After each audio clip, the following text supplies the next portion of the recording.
마귀는 성도가 올바른 신앙생활을 하지 못하도록 끊임없이 유혹을 합니다. 우리의 신앙이 성장하지 못하도록 또 영성이 성숙해지지 못하도록 가능한 수단과 방법을 가리지 않고 모든 방법들을 다 동원해서 우리의 삶을 방해합니다. 그래서 존 파이퍼 목사님은 성도를 넘어뜨리는 사탄의 10가지 전략이라는 글에서 마귀의 전략 중에 하나가 성도의 마음에서 말씀을 뽑아버리는 것이다 라고 이야기를 합니다. 예수님은 마가복음 4장에서 성도의 내면을 4가지의 밭으로 비유를 하셨습니다. 하나님의 말씀의 씨앗이 땅에 뿌려질 때에 어떤 성도의 마음에 뿌려졌을 때에는 마치 길가에 뿌려진 씨앗처럼 새들이 재빨리 와서 먹어버리는 것처럼 전혀 그 말씀이 역사하지 못하는 경우가 있다고 설명을 하죠. 이런 현상에 대해서 주님은 그 이후에 이제 15절에서 그 의미가 무엇인지를 이렇게 설명하십니다. 말씀이 길가에 뿌려졌다는 것은 이것이니 곧 말씀을 들었을 때에 사단이 즉시 와서 저희에게 뿌려진 말씀을 빼앗는 것이다. 그 말씀에 뿌려진 말씀을 빼앗는 것이 사탄의 전략이다라고 얘기를 하는 것이죠. 사탄은 우리가 들은 말씀을 그래서 우리의 마음에서 빼앗습니다. 왜냐하면 로마서 10장 17절의 말씀처럼 우리의 믿음은 그리스도의 말씀을 듣는 것을 통해서 자라나기 때문입니다. 그래서 마귀는 지속적으로 하나님의 말씀인 성경의 권위에 도전을 합니다. 또 그 신뢰성을 의심합니다. 또한 우리가 하나님의 말씀을 믿지 못하도록 계속해서 의심의 마음을 생각을 준다라는 것이죠. 그런데 사실 이 성경책을 보게 된다면 이 성경책은 그냥 한 권의 책입니다. 그렇지 않습니까? 이건 그냥 종이에다가 글자를 인쇄한 것입니다. 그냥 책입니다. 근데 이 책에 뭔가 신비한 능력이 있거나 무슨 마술이 있거나 에너지가 있거나 그런 것도 아닙니다. 그냥 책입니다. 한 권의 책입니다. 그런데 이 책을 마귀는 우리가 읽지 못하도록 묵상하지 못하도록 수단과 방법을 가리지 않고 방해를 합니다. 막습니다. 왜일까요? 바로 그 이유를 오늘 본문에서 찾아보는 시간을 저희가 가지려고 합니다. 자, 디모데후서는 사도 바울이 자신의 믿음의 아들인 디모데에게 쓴 편지이죠. 아버지의 마음으로 자신처럼 모진 고난과 고통을 당하고 있는 그 모진 고난과 고통 속에서도 사명을 성실하게 감당하고 있는 믿음의 아들인 디모데에게 격려의 말을 지금 하고 있는 것이 디모데후서입니다. 자, 그런데 이 디모데후서는 디도서와 함께 그의 생애 마지막에 썼기 때문에 13권 중에서 가장 마지막에 쓴 책이기 때문에 유언과 같은 편지다라고 우리가 생각을 할 수 있는 것이죠. 지금 이 바울이 디모데에게 편지를 보내고 있는 이 시점에 디모데가 겪고 있는 그 사역 환경은 그렇게 순탄치가 않았던 것 같습니다. 디모데가 얼마나 어려운 상황 속에서 사역을 하고 있었는지 바울은 그 시대가 마치 말세의 시대와 같이 참 어렵다고 하면서 그 2절에서 이렇게 설명을 합니다. 사람들이 자기를 사랑하며 돈을 사랑하며 자랑하며 교만하며 비방하며 부모를 거역하며 감사하지 아니하며 거룩하지 아니하며 무정하며 원통함을 풀지 아니하며 모함하며 절제하지 못하며 사나우며 선한 것을 좋아하지 아니하며 배신하며 조급하며 자만하며 쾌락을 사랑하기를 하나님 사랑하는 것보다 더 사랑하며 경건의 모양은 있으나 경건의 능력은 없다, 부인한다 라고 얘기하면서 디모데가 사역하고 있는 환경이 이만큼 얼마나 어려운 환경 속인가를 그렇게 설명을 하고 있었던 것이죠. 디모데가 처해 있는 환경 그리고 그를 둘러싼 사람들의 모습이 바로 그러했다라는 겁니다. 그래서 오늘 본문 12절에서 보게 되면은 무릇 그리스도 예수 안에서 경건하게 살고자 하는 자들은 박해를 받느니라라고 말씀을 하면서 오히려 그리스도 예수 안에서 올바른 믿음 생활을 하려는 사람들은 세상의 이런 모습을 거슬러서 사는 사람들이기 때문에 고난이 있고 박해가 있을 것이다 라고 얘기를 하고 있는 것입니다. 이 세대를 본받지 않고요, 이 세상이 살아가는 방식대로 살아가는 것이 아니라 세상의 가치관과 세상의 어떤 중요시 여기는 것들 거슬려서는 믿음의 삶, 이 세상과 다른 삶을 살아가는 사람들이 어려움을 겪게 된다라고 지금 바울은 디모데에게 얘기를 하고 있는 것이죠. 자, 이 바울이 디모데에게 하고 있는 이 이야기를 들었을 때에 혹시 이 가운데서 이 말씀을 듣는 분들 가운데서 이게 진짜 요즘 나의 삶을 설명하고 있다라고 느끼시는 분들이 계십니까? 내가 요즘 하나님의 말씀대로 살려고 하는데 참 그렇게 살지 못하도록 나를 힘들게 하고 어렵게 하는 그 고난과 어려움이 나에게 있다라고 공감되시는 분들이 계십니까?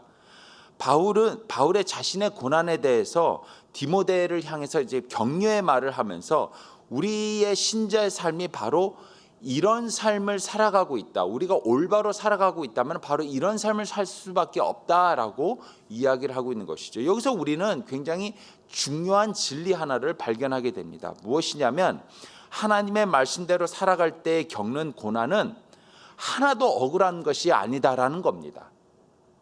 우리가 정말로 하나님의 말씀대로 살아가면서 이 세상의 흐름을 거슬려서는 이 세대를 본받지 않고 살아갈 때 당하게 되는 어려움과 고난은 사실 하나도 억울한 것이 아니다라는 것을 우리가 이 바울이 디모데에게 격려하는 이 말 속에서 깨닫게 된다라는 것이죠. 오히려 당연하다라는 겁니다. 종종 의롭게 살려고 노력을 하다가 또 하나님의 말씀대로 살려고 우리가 노력을 하다가 예수님의 제자답게 선하게 살려고 노력을 하다가 주위에 있는 사람들이나 세상 사람들에게 바보 취급을 당할 때가 종종 있지 않습니까? 아니 그 바보 취급을 당하는 거는 그나마 양반인데요. 오히려 핍박과 수모를 겪고 심지어 피해를 보는 경우가 종종 있습니다. 그렇지 않습니까? 그럴 때마다 저를 포함해서 우리 가운데서는 종종 하나님께 그런 삶에 대해서 원망과 불평을 할 때가 있죠. 심지어는 내가 참 인생을 잘못 살고 있는가, 정말 지혜롭게 살고 있지 않는 것은 아닌가, 이렇게 의심을 할 때가 있습니다. 우리가 선하게 하나님의 자녀답게 살려고 하는 그 노력에 대해서 의심할 때가 있다는 것이죠.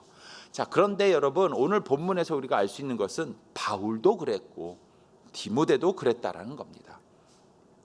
아니 거기까지 가지 않더라도요, 다른 사람들 다 떠나서 우리 예수님께서 바로 그런 삶을 사셨다라는 것이 우리에게 큰 위로가 된다라는 겁니다. 우리 예수님께서 바로 하나님의 뜻대로 이 세대를 본받지 않고 정말 이 세상을 거스르는 삶, 올바른 삶, 배운 대로 살아가는 삶, 하나님의 말씀을 의지하면서 살아가는 삶을 살 때에 고난과 어려움을 당하셨기 때문에 우리가 그런 올바른 삶을 살 때에 당하는 고난과 어려움은 어쩌면 당연하다라는 것이죠. 하나도 이게 억울한 것이 없다라는 겁니다. 이게 굉장히 중요한 깨달음이라는 것이죠. 또한 바울이 디모데에게 격려하고 있는 말씀에서 깨닫게 되는 또 하나의 진리는 무엇이냐면 바울이 디모데의 고난과 어려움을 알고 있듯이 우리 주님도 우리가 그런 거룩한 삶을 살려고 할 때에 겪는 고난과 어려움을 아실 뿐만이 아니라 우리를 거기서 지켜주시고 도와주신다라는 사실입니다. 바울은 3절에서 설명했었던 이 세상의 모습과는 완전히 다른 삶을 살려고 노력했다고 10절과 11절에서 고백을 합니다. 10절에서 11절입니다. 나의 교훈과 행실과 의함과 믿음과 오래 참음과 사랑과 인내와 박해를 받음과 고난과 또한 안디옥과 이고니온과 루스드라에서 당한 일과 어떤 박해를 받은 것을 네가 과연 보고 알았거니와 주께서 이 모든 것 가운데서 나를 건지셨느니라. 아멘. 사랑하는 디모데야, 내가 어떤 삶을 살려고 노력했는지 네가 다 알지 않느냐? 내가 세상과 다른 삶을 살려고 노력을 하다가 어떤 고난과 어려움을 당했는지 네가 참 보지 않았느냐? 내가 안디옥과 이고니온과 루스드라에서 어떤 고난을 당했는지 네가 다 알지 않느냐? 하지만 주님이 그때마다 나를 어떻게 도와주시고 어떻게 구해주셨는지까지도 네가 잘 알지 않느냐? 우리 주님은 그냥 못 본 채 하시는 분이 아니라 우리 주님은 내가 어떤 어려움을 겪는지 아실 뿐만 아니라 모든 고난에서 나를 건져주시는 분인 거 네가 알지 않느냐? 이걸 지금 디모데에게 격려의 말로 하고 있는 것이죠. 사랑하는 아들이 자신처럼 주님께서 원하시는 삶을 사는 가운데 고난을 겪고 있기 때문에 이렇게 바울은 세상과 다른 삶을 살려고 노력하는 신자가 겪는 고난은 당연한 것일 뿐만이 아니라 하나도 억울한 것이 아니다라는 사실뿐만이 아니라 주님이 다 아시고 주님이 도와주신다라는 진리에 대한 확실한 믿음이 있었다라는 것이죠. 그리고 그 확실한 믿음을 지금 디모데, 사랑하는 믿음의 아들에게 전하고 있는 것입니다. 왜냐하면 바울은 이 진리를 머리로 아는 것이 아니라 직접 삶으로 직접 경험하고 체험했기 때문에 강한 확신을 가지고 있었다라는 것이죠. 그래서 14절에서 뭐라고 얘기를 합니까? 그러나 너는 배우고 확실한 일에 거하라. 너는 배우고 확실한 일에 거하라라고 얘기를 하고 있습니다. 너는 삶 속에서 여전히 고난이 있고 올바로 살려고 노력을 할 때에 세상이 너의 삶에 대해서 비웃고 믿음의 삶을 사려고 하는 너의 삶을 방해하고 고난을 주고 있지만은 절대로 포기하지 말아라. 지금까지 네가 배운 대로 살아라. 믿는 그대로 확신을 가지고 살아라라고 지금 바울이 디모데에게 격려를 하고 있다라는 뜻입니다. 자, 그렇다면 과연 무엇을 디모데는 배웠으며 어디서 배웠으며 무엇을 배운 대로 살아라고 바울이 지금 이야기를 하고 있는 것일까요? 디모데후서 3장 14절에서 15절입니다. 괜찮으시면 우리가 같이 한번 읽겠습니다. 14절 15절 시작. 그러나 너는 배우고 확실한 일에 거하라. 너는 내가 누구에게서 배운 것을 알며 또 어려서부터 성경을 알았나니 성경은 능히 너로 하여금 그리스도 예수 안에 있는 믿음으로 말미암아 구원에 이르는 지혜가 있게 하느니라. 무엇을 어디서 어떻게 배운 것을 지키고 행동하고 그대로 살으라고 얘기를 하고 있죠? 바로 성경이죠. 성경을 배우고 성경을 배우고 성경의 내용을 아는 대로 행하고 그렇게 살으라라고 얘기를 하고 있는 것입니다. 여러분들 잘 아시는 것처럼 디모데는 1장 5절에서 우리가 디모데후서 1장 5절에서 봤던 것처럼 어려서부터 외할머니 로이스와 어머니 유니게에게 성경을 배웠습니다. 1장 5절에 보게 되면은 어려서부터 배웠다라고 얘기를 하고 있습니다. 그 두 분에게서 외할머니와 어머니에게서 배웠다라는 것이죠. 거기서 이게 어려서부터라는 의미가 무엇이냐면 단어가 무슨 뜻이냐면 복중에 있을 때부터 또는 젖먹이 있을 때부터 할머니와 어머니에게서 성경을 배웠다라는 의미가 되는 것입니다.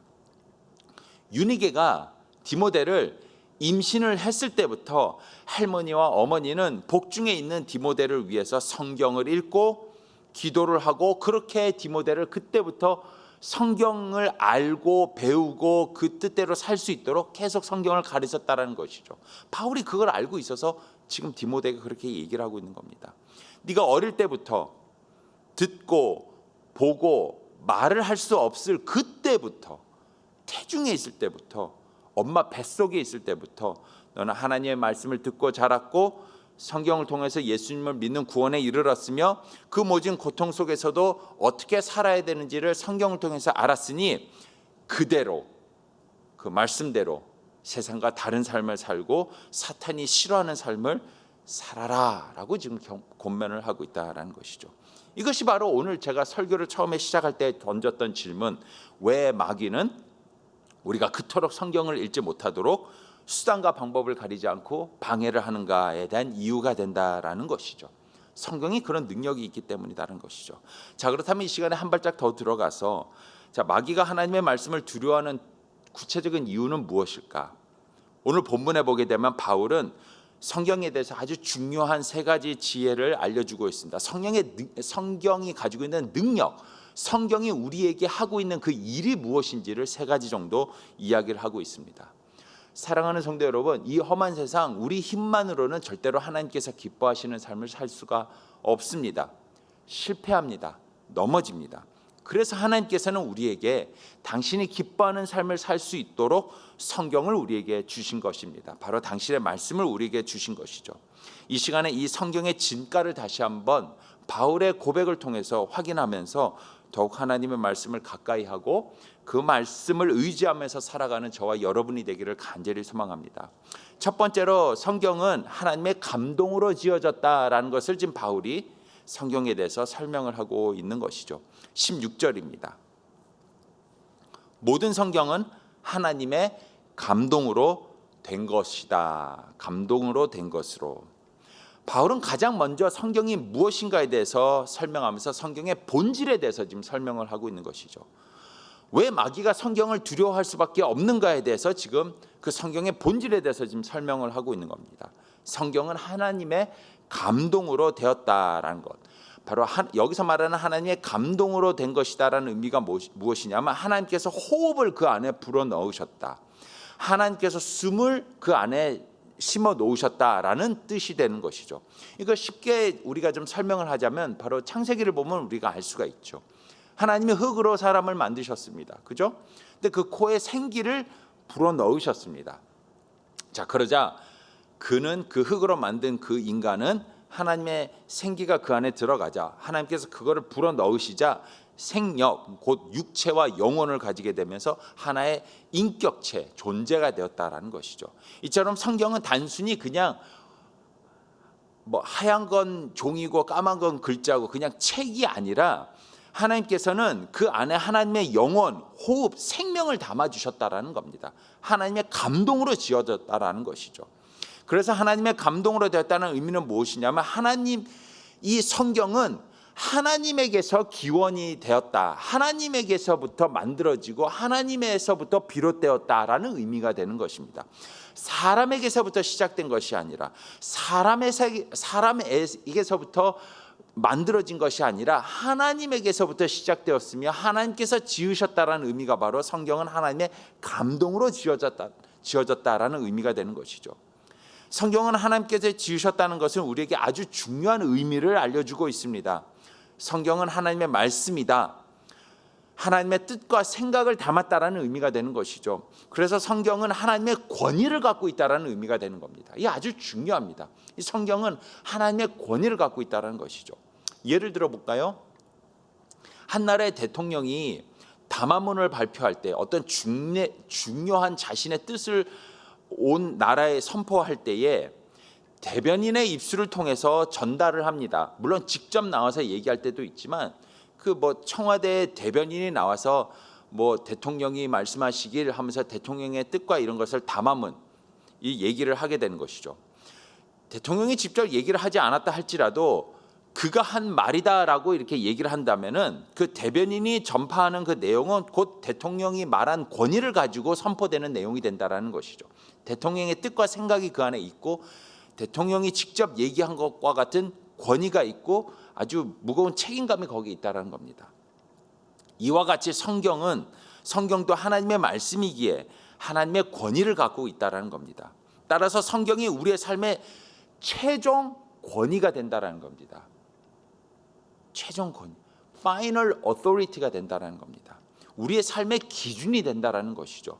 그래서 바울은 하나님의 백성은 하나님의 뜻과 생각, 권위를 가진 성경 말씀대로 살아야 될 것이다 라고 강조하면서 디모데에게 바로 너는 이 성경을 배우고 확신한 대로 그 안에 거하고 그대로 살아라 라고 지금 권면을 하고 있다는 것이죠. 또한 두 번째로 바울이 지금 디모데에게 성경에 대해서 알려주고 있는 진리가 무엇이냐면 성경은 성도에게 유익을 준다라는 겁니다. 유익을 준다라는 것. 16절 계속해서 읽겠습니다. 모든 성경은 하나님의 감동으로 된 것으로 교훈과 책망과 바르게 함과 의로 교육하기에 유익하니라고 하면서 성경은 성도들을 유익하게 하기 위해서 하나님께서 주신 것이다라고 얘기를 하죠. 제가 올해 초반부터 지금 생겨난 그 습관 중에 하나가 뭐냐면 아침에 일어나면 공복에 이제 그 그린이라 그래요. 그 뭐 공복에 이렇게 물에다가 이렇게 녹색 가루를 이렇게 타가지고 이렇게 마시는 게 마셔요. 그게 뭐냐면 이렇게 녹색 가루 통이 있는데 가루예요. 근데 이제 그 뭐냐면 그 초록색 야채들 있잖아요. 채소나 야채, 각종 채소나 야채 같은 걸 이제 가루로 만든 거예요. 그래서 그걸 이제 물에 타가지고 이제 먹는 거거든요. 근데 처음에 그걸 먹는데 너무 맛이 없어서 못 먹겠는 게 이게 마치 그냥 이게 잔디를 잘라가지고 잔디를 먹는 기분인 거예요. 너무 맛이 없는 거예요. 못 먹겠는 거예요. 근데 그게 이제 슈퍼푸드라 그래가지고는 굉장히 몸에 좋잖아요. 근데 몸에 좋다니까 꼭 참고 6개월을 그걸 매일 아침마다 물에다가 그 가루를 타서 녹색 그린 가루를 타서 먹었더니 이제야 좀 이게 좀 익숙해져서는 오늘 아침에도 마시고 나왔거든요. 그러니까 이게 좀 익숙해지더라고요. 그러니까 사람들은 자신의 건강이나 자신의 삶에 유익을 주는 것이면은 어떤 혜택을 주는 거면은 물불 안 가리고 그걸 찾아서는 먹고 혜택을 누리려고 노력을 하죠. 그렇죠? 뭐 옛날에 뭐 까만 게 좋다고 하니까 뭐 까마귀까지 그냥 다 잡아먹었다는 그런 얘기도 있지 않습니까? 자, 근데 정작 여러분, 우리의 영혼을 살찌우게 하고 우리의 믿음 생활에 유익을 주는 성경에 대해서 우리가 이런 적극적인 태도를 가지고 있는가, 우리가 한번 스스로에게 질문하는 이 아침이 되었으면 참 좋겠습니다. 여러분, 성경은 성도에게 교훈을 줍니다.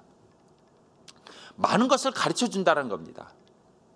하나님에 대해서, 예수님에 대해서, 성경에 대해서, 성령님에 대해서, 교회에 대해서, 믿음에 대해서, 진리에 대해서, 지혜가 무엇인지를 계속 가르쳐 줍니다. 교훈을 줍니다. 이런 유익을 준다는 것이죠. 특별히 이 세상에 정말 진리가 없는 이 정말 타락한 세상 속에서 무엇이 옳고 그른지를 우리가 분별할 수 있는 참 진리가 무엇인지를 우리 성도로 하여금 교훈을 준다라는 것이죠. 그 유익을 준다라는 겁니다. 그래서 우리로 하여금 악한 것을 따르지 않고 착하고 선한 것이 무엇인지를 알고 그것을 따를 수 있는 삶으로 인도해 주기 때문에 그 유익을 준다라는 겁니다. 성경은 하나님께서 기뻐하시는 삶을 살기 위해서 반드시 알아야 될 진리가 무엇인지를 성경은 우리에게 알려주고 있다는 것이죠. 또한 성경은 또 우리에게 어떤 유익을 줍니까? 책망을 합니다. 성경은 우리에게 책망을 합니다. 우리의 죄와 잘못이 무엇인지를 보고 깨닫게 합니다. 또한 성경은 우리로 하여금 어리석은 모습이 무엇인지를 보게 하면서 회개하게 합니다. 이게 얼마나 중요합니까?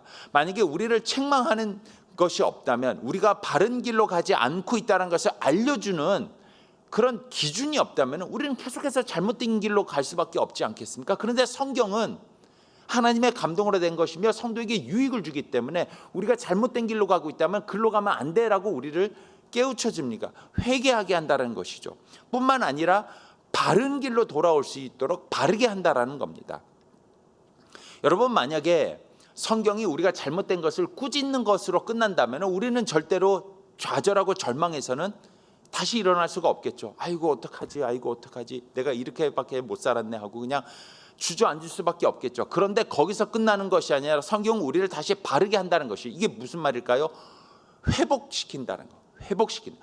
회개만 하는 것이 아니라 책망을 해서 우리가 회개하는 것만이 아니라 회복시켜서 바른 길로 걸을 수 있도록 우리를 다시 인도시킨다는 것. 이것이 바로 성경이 우리에게 주고 있는 유익이다라는 것이죠. 또 마지막 세 번째로 성경은 우리에게 어떤 존재가 되는가? 우리를 성숙시킨다라는 것. 성숙시킨다. 바울은 디모데에게 성경이 왜 중요한가에 대해서 세 번째 이유로 성숙시키기 때문이다라고 얘기를 합니다. 이것이 또한 마귀가 성경에 대해서 두려워하는 이유이기 때문에 죽어라 우리가 성경을 못 읽도록 수단과 방법을 가리지 않고 방해하고 막는 것이죠. 하나님의 자녀로서 예수님을 온전히 닮아가는 영적 성장과 성숙을 이룰 수 있도록 우리를 성숙시키기 때문에 우리는 성경을 가까이 해야 된다라는 것이죠. 17절입니다. 이는 하나님의 사람으로 온전하게 하며 모든 선한 일을 행할 능력을 갖추게 하려 함이니라. 아멘. 여기서 말하는 온전하게 한다라는 뜻이 무엇이냐면, 원어적 의미는 뭐냐면 유능하게 만든다라는 뜻이에요. 유능하게 만든다. 쉽게 말해서 하나님께서 우리 각자에게 주신 사명과 일을 잘 감당할 수 있는 훌륭한 자질이 있는 사람으로 성장시킨다라는 의미가 된다. 성경이 우리에게 바로 그 역할을 한다라는 겁니다. 여러분, 이 얼마나 놀라운 사실입니까? 우리는 원래는 죄로 죽을 수밖에 없었던 정말 hopeless, helpless인 사람이었죠. 가망이 없었던 사람이었습니다. 그러나 아무 자격과 능력이 없는 우리에게 하나님께서는 은혜로 당신의 자녀를 삼아 주신 것뿐만이 아니라 이제는 당신의 나라를 위해서 일할 수 있는 사명과 비전을 주셨습니다. 뿐만 아니라 이거 해 이제는 라고 해서 일만 주신 것이 아니라 그 일을 넉넉히 감당할 수 있도록 교육과 성장까지 시켜주신다는 것이죠. 이게 얼마나 대단한 일입니까? 일만 주시는 것이 아니라 그 일을 할 수 있는 사람으로 성숙시키고 성장까지 시키는 것, 성경을 통해서 바로 그 일을 하신다는 것이죠. 그래서 성경을 통해서 성장하고 성숙해지는 성도는 날마다 그래서 새롭게 되는 겁니다. 이전의 내가 아닌 겁니다. 어제 내가 아닌 것이죠. 어떤 고난과 고통과 세상의 흐름을 거스르는 하나님께서 기뻐하시는 삶을 살 때에 고통과 방해와 수모와 어떤 핍박이 있다 할지라도 끊임없이 하나님의 일을 감당하면서 선한 삶, 하나님께서 기뻐하시는 삶을 살 수 있는 능력자가 될 수 있도록 성경이 우리를 성숙시키기 때문에 마귀는 끊임없이 우리를 성경을 읽지 못하도록 방해하며 성경을 두려워한다라는 것이죠. 이것이 바로 오늘 바울이 디모데에게 알려주고 있는 성경의 세 번째 진리의 내용이 된다는 것이죠. 사랑하는 성도 여러분, 우리가 살다 보면 영적으로 신앙적으로 길을 잃을 때가 있습니다. 그렇지 않습니까? 하나님의 뜻에 따라서 선하고 올바른 삶을 살려는 그런 순수한 의도를 가지고 살아가는데 막상 억울한 고난과 고통을 받을 때가 있죠. 그럴 때 우리는 어디로 돌아가야 될까요? 어디로 다시 돌아와야 될까요? 어디로 다시 한번 다시 컴백해서 다시 시작을 해야 될까요? 오늘 말씀에 의하면 바울은 성경으로 돌아오라라고 얘기를 하고 있는 것입니다. 성경으로 돌아오라. 바로 하나님의 말씀으로 돌아오라라고 얘기를 하고 있는 겁니다. 그래서 시편 119편 105절은 이렇게 얘기를 하죠. 주의 말씀은 내 발의 등이요 내 길의 빛이니라. 아멘. 하나님의 말씀인 성경이 우리 인생의 최고의 안내서가 됩니다. 가이드라인이 됩니다. 하나님의 권위로 우리를 이끄시면서 훌륭한 교사가 될 뿐만이 아니라 자상한 부모처럼 우리를 양육시키고 모든 선한 일을 넉넉히 감당할 수 있도록 우리를 교육하고 성장시킵니다. 성경이 바로 그렇게 합니다. 그러므로 이 성경을 귀하게 여기는 우리 모두가 되기를 간절히 소망합니다. 어떤 집에 갔더니 이 성경을 너무 소중하게 다루다 보니까 마치 금덩어리를 진열장에 놓은 것처럼 탁 놓고는 한 번도 만지지도 않고 건들지도 않고 감상만 하는 집이 있더라고요. 너무 성경을 귀하게 여겨서요. 그게 진짜 성경을 귀하게 여기는 걸까요? 아니죠. 아니에요. 진짜 성경을 귀하게 여긴다면 우리는 성경을 진짜 직접 씹고 뜯고 맛보고 즐겨야 된다는 겁니다. 정말 그렇습니다. 복음으로 미국과 유럽을 이렇게 뒤흔들었던 그 D.L. 무디 여러분 잘 아시죠? 그 D.L. 무디는 성경을 날마다 가까이 하면서 진짜 제가 표현했던 것처럼 성경을 날마다 씹고 뜯고 즐기고 맛보고 했었던 사람이었어요. 아주 너덜너덜할 정도로 성경 안에 여러분 아시는 것처럼 빽빽하게 그 성경 여백에 보면 T, P 이렇게 막 적혀 있었거든요. 어떤 사람이 물어봤습니다. 성경 구절 옆에 T하고 P가 있는데 그게 무슨 뜻입니까? 여러분 다 아시는 것처럼 T는 tried, tested, 내가 시도해봤다. 이 말씀을 실제로 내가 실천해봤다. P는 뭐니까? proved, 증명되었다. 이 말씀이 사실이라는 것을 내가 직접 경험했다. 그렇게 다 써 있지 않았습니까? 이것이 바로 마귀가 가장 두려워하는 성경을 귀하게 여기는 성도의 모습입니다. 사랑하는 성도 여러분, 오늘 바울이 디모데가 고난을 받고 있을 때도 이 성경 말씀대로 살으라, 성경에 배운 대로 살으라라고 했었던 이 겉면의 말씀을 우리가 본받아서 오늘 하루도 이 말씀을 씹고 뜯고 즐기고 맛보면서 이 말씀 안에서 살아가는, 하나님의 성경 말씀 안에서 살아가는 저와 여러분이 되시기를 주님의 이름으로 축복드립니다. 기도하겠습니다. 하나님, 이 시간에 주께서 우리에게 허락해 주신 하나님의 정말 감동으로 적힌 하나님의 뜻과 생각과 하나님의 그 생명이 살아서 숨어 있는 그 성경을 우리가 얼마나 소중하게 여겼는지 이 시간에 우리의 모습을 돌아보기를 원합니다. 하나님, 마귀도 두려워하는 이 성경 하나님의 말씀을 정말 소중하게 다루는 우리 모두가 될 수 있도록 인도하여 주시옵소서. 하나님의 말씀대로 살아갈 때 이 세상에서 고난과 고통을 당연하게 받게 되겠지만 거기에 주저앉지 않고 그 모든 고난과 고통을 넉넉히 이기고 일어나서 마침내 하나님께서 기뻐하시는 선한 삶을 끝까지 살아내는 우리 성도로서 살아남기 위해서 하나님의 말씀을 우리가 귀하게 여기고 그 말씀을 묵상하면서 그 말씀대로 살아가려고 노력하는 우리 모두가 될 수 있도록 인도하여 주시옵소서. 특별히 이 시간에 동아시아에서 선교하신 우리 최영상 선교사님을 위해서 기도합니다. 지금 안식년 기간을 지금 가지고 계시는데 그 기간 동안에 성경을 더욱더 많이 읽고 성경을 통해서 영적으로 재충전되고 삶의 힘을 얻을 수 있도록 선교사님의 삶을 붙잡아 주시옵소서. 또는 하나님께서 새로운 선교지를 인도해 주시고 성령 충만함과 말씀에 순종하는 삶을 살아갈 수 있는 선교사님이 될 수 있도록 인도하여 주시옵소서. 예수님의 이름으로 기도했습니다. 아멘. 하늘에 계신 우리 아버지여, 이름이 거룩히 여김을 받으시오며 나라의 임하옵시며 뜻이 하늘에서 이루어진 것 같이 땅에서도 이루어지이다. 오늘날 우리에게 이러한 양식을 주시옵고 우리가 우리에게 죄 지은 자를 사하여 준 것 같이 우리의 죄를 사하여 주시옵고 우리를 시험에 들지 말게 하시오며 다만 악에서 구하옵소서. 대개 나라와 권세와 영광이 아버지께 영원히 있사옵나이다. 아멘.